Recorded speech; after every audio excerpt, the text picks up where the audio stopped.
I think a big part of what I've learned as a human going through my own inner experience and then as a teacher is one, seeing how much resistance, suffering, shame we have toward different aspects of ourselves that's learned over the course of our life, of parts of ourselves that are safe and okay to share, that might get us praise, connection, love, and other parts of us that are less safe to share that maybe led to disconnection or being made fun of or being hurt. And so some of that we're conscious of, a lot of it we're not conscious of.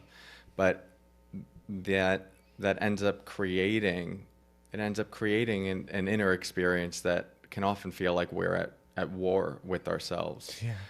And when we're at war with ourselves, there's a lot of noise in the system. We have a lot of thoughts that are saying like, you should be this way and you shouldn't be that way. Yeah. Oh, now you're good or now you're bad. And you get this bifurcation of good, bad, right, wrong. And I have just found that it creates a lot of agitation in the system. And one thing that I've found is that when there is a lot of agitation in the system, it's hard to know what voice to follow.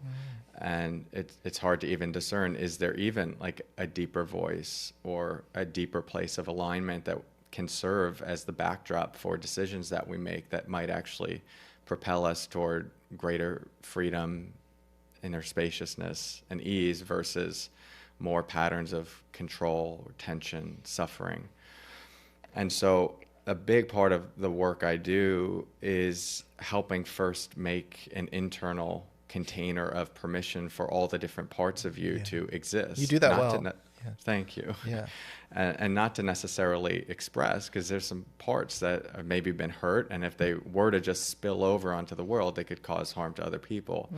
But for us to first have the capacity to hold internally with curiosity and compassion and non-judgment, so that we're not one becoming our own worst enemy and trying to like force and will and hate ourselves into a better life, which tends to be the path. And I stand strong in my contention that if you hate yourself into change, then you're just going to get a future moment that's like held together by the thread of hate and doesn't have much range for you to exist outside of that.